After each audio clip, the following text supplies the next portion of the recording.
So we'll be going to the next session, and that is the invited session. We have two speakers there. The first is Dr. Enzo Ferrante from the Research Institute for Signal Systems and Computational Intelligence, CONICET. He's also from the Universidad Nacional del Litoral Ciudad Universitaria Piso, Argentina. These are big Portuguese names. So we will be talking on fairness in AI for healthcare, gender imbalance in medical imaging data sets, produces biased classifiers for computer-aided diagnosis. Over to you, Dr. Ferrante. Well, thank you very much for the invitation, Bolanle. I'm really happy to be here. Can you see my presentation there? Yes, I can. Great. So thank you to the organizers. Well, I'll try to present in these 15 minutes some of the work we have been doing, which is actually related to what Professor Almeida was talking before. So I'm really happy that he paved the way for this presentation, actually. So before starting, for those of you who are not familiar with Argentinian geography, we are there in the south of Latin America, in the city of Santa Fe, in the middle of the country. And yeah, I'm associated to this university. It's a pretty green city, actually. So if you can visit here, you will find this nice green area. And this is the group of people with whom I'm working. And actually the work I'm presenting today was made in collaboration with some of them, with Diego Minone, Agostino Larrazabal, Nicolas Nieto, and Victoria Peterson. So in our group, in the group that I'm working, we work on machine learning for biomedical image computing. So basically, how can we construct algorithms that, looking at data, can help doctors to perform different tasks? And the talk I'm going to give today relates this idea of medical image computing with bias and fairness in medical imaging in AI. And this part, fairness and bias, was nicely introduced by Professor Almeida, actually, who showed this article, which was the first article I read about this topic a couple of years ago. And when I saw this article, look at the title of this article, right? It says, AI can be sexist and racist. It's time to make it fair. And I was myself developing AI systems, and I wasn't aware of this. So this article kind of put a question in my mind, saying, okay, but can this happen with the algorithms I am currently developing for different applications in medical diagnosis? Can my algorithms be sexist and racist when I'm creating these tools for doctors? So this is the question actually that we will try to answer today. And as Professor Almeida was saying before, this is not only related to algorithms that process medical images, but you can find it in every aspect where you use AI. For example, when you translate texts, yes, when you go from Spanish to English, for example, the translation from some languages which are neutral in terms of gender can incorporate gender stereotypes in the translation. So when you go from a word that is written in a neutral language like English and says, and for example, here we can see an example where I'm translating from Spanish. Ella es una investigadora, también escribe libros. Well, this is in Spanish, it should be translated to, she is a researcher, she also writes books.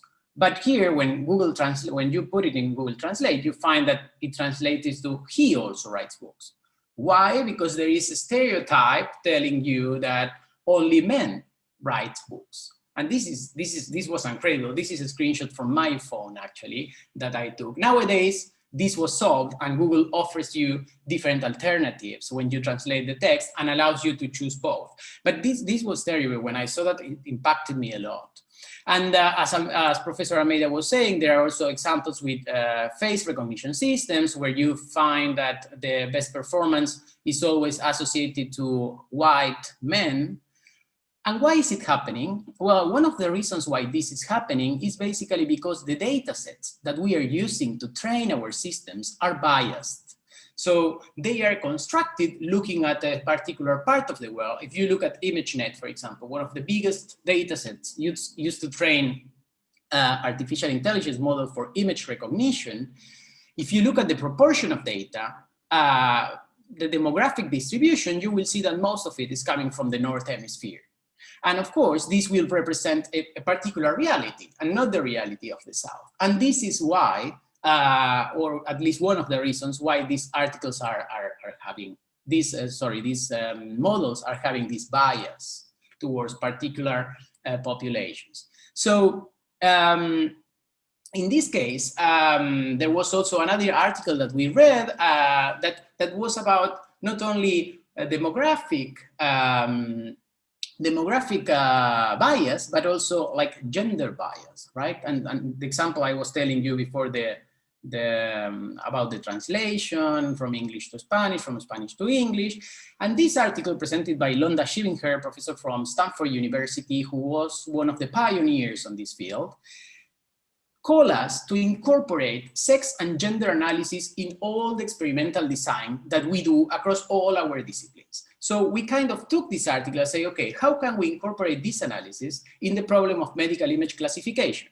And this is what we actually did in this work that I'm presenting now. We basically combined these studies on fairness and bias in AI with this idea of gendered innovations, technologies that look at the gender and sex aspects, and medical image computing, that is what we do.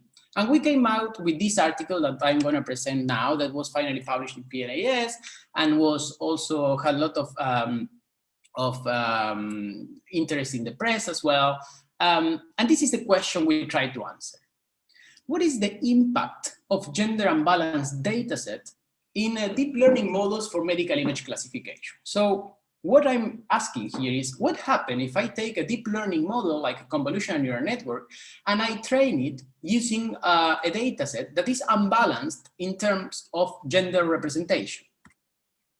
And so, as you may know, we can nowadays train models which take an input image, like for example, an X-ray image, and by using deep learning, in our case, we use different convolutional neural networks, you can produce outputs, these scores, which tell you what's the probability of having a particular disease or a particular pathology, right? So we took this system and we train it in different scenarios.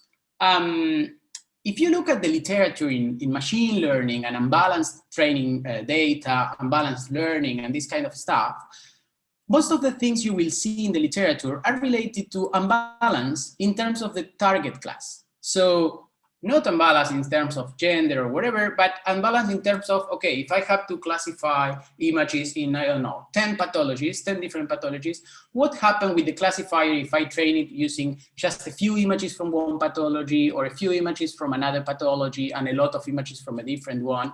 But here, we were not interested in this. We were interested in a different question. That is, what happened when we have unbalanced data sets in terms of what we call the protected attributes. And protected attributes are attributes of the data that actually the classifier will not look at. For example, gender, age of the people, ethnicity, this is stuff that you will not give directly to the classifier, but they are there, right? They are part of the data somehow. And so that's how we did this analysis. And what we did, it was to take two big data sets, right? The NIH chest X-ray data set, which has around 1,100 images, and also the Chexpert data set released by University of Stanford that has around 200,000 images. And if you look at the percentages here, they are more or less balanced in terms of gender, right? I have roughly half of it male and female patients. So we took advantage of these data sets, and now I will show you how we created artificially unbalanced scenarios. Okay, So we have these two data sets, and we took three different deep learning models, three different convolutional neural network architectures, which are state-of-the-art for this classification task in pathology detection. So we took DenseNet, ResNet, InceptionV3 for people who are familiar with deep learning models. These names may tell you something. Otherwise, just consider that these are three different architectures, three different models, because we wanted to see if our conclusions are independent of the model or they are dependent of the model, right? And we did the following analysis.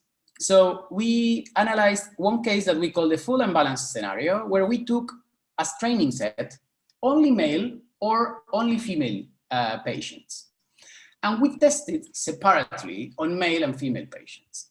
And then we also did another analysis that was kind of a gradient of imbalances, where we took 25% and 75%, half and a half, and then again, 25% and 75% of representation of different genders in our training dataset. Remember that I will use a training dataset to train my model, and then I will see how it performs separately on male and females, right? So we repeated this experiment 20 times with different training and test folds because we wanted to have statistical significance in our results. Well, of course, these folds were constructed so that for every pathology, we have the same number of female and male patients because we wanted to look at the influence of having male and female, not about the pathologies. And we measured the area under the ROC curve, which is a standard indicator for this case, that the highest, the more performant the method is. And so here is the first experiment. We took a data set of male patients, we trained our model, and then we predicted on male and female separately, right? And then we did the same, we trained a model using female images and predicted on male and females separately. And here's what we observed. This is for one pathology, pneumothorax, for example. We observed that if we look at what happened when we are testing, evaluating on female patients, the model that was trained on female patients, here the orange one, performs much better than the model trained on male patients. And this, what we are seeing here is for only one pathology, but the dataset had 14 different pathologies, and we observed the same trend in all of them. So whenever we found significant differences between the performance of the models testing on female-only patients, the model that was trained using only female patients was the one that performed the best. And we observed the same, not only for female patients, but also in the inverse case, right? What happened when we test on male patients and we train using male patients or female patients, okay? And the same trend was observed here. But now it was inverted, of course. So this tells us something about the representation and the importance of having diverse data sets, right? And this didn't only happen for one data set and one particular architecture, but the same trend was observed in all the different data sets and architectures. Okay, you can see here all the results. If you go to the paper, which is online, you will find all the results there. And then we also did another analysis that was training, as I was telling you, with models using 20%, for example, of female patients and 75% of male patients. And then we did the predictions again, and then we did 50-50, but keeping the total number of images fixed, and then putting 50-50, and then 75 and 25. And then we again tested on a male and female patients. And what we observe here is that basically, I mean, I'm not going to enter into the details because I'm also getting into the time here, and I don't want to go over it. But basically what we observe is that if we are testing on male patients here, if you use a model that was trained only using male patients, 0% of female patients, it's almost equivalent to using 50-50, but when you start reducing the number of male patients more and more, then you start to lose performance. Okay, this should be something that we should discuss in more detail, but for the interest of time, I will skip the rest of it. So we observe the same thing for female patients as well. So basically, it doesn't give you a lot of information if you already have 50% of male patients, adding more male patients. But if you have underrepresented gender into your dataset, then yes, you will have an underperforming model for that particular population, for that particular gender in this case. But the same conclusions that we achieved here, so this I will skip all this to get to the takeaways. The same conclusions we achieved here for gender, you may think about other different protected attributes like age, for example. The same could happen with age, same could happen with ethnicity. It all depends on the problem, actually. But so as some takeaways, the performance of our CAD system, CAD is computed assisted diagnosis, right? This idea of helping the doctors with a computer system. So what we observe is that these systems should be audited at the group level, considering demographic attributes like gender, age, ethnicity. Why? Because you may having a system that is performing better for one particular group than the other. And actually, when you go to the hospital and use this system, this could be performing better for one particular group. So these models that we use, we observe that are prone to learn features useful for specific subgroups seen during training. But these features may not be useful and may lead to a decrease in performance when you have a population shift. And basically, so it's important that authors report demographic information with the databases, because otherwise we cannot do this disaggregated analysis. And so as a conclusion also, diversifying your dataset is important. Having a diverse dataset is important, but this is not the only important aspect of this. I recommend you to watch this presentation by Rachel Thomas that was given at Stanford University a couple of months ago, where she discusses about implications that go beyond the data set. For example, how you conceive your model, how the group of people that is developing these algorithms is formed. We need to have diverse groups of people because if a female person is part of this group, she may realize that these problems may appear. But if you have a group of people developing these algorithms that are only men and only white men, then they wouldn't think about what happened when this system is used in a Black population, when this is used for female patients, etc.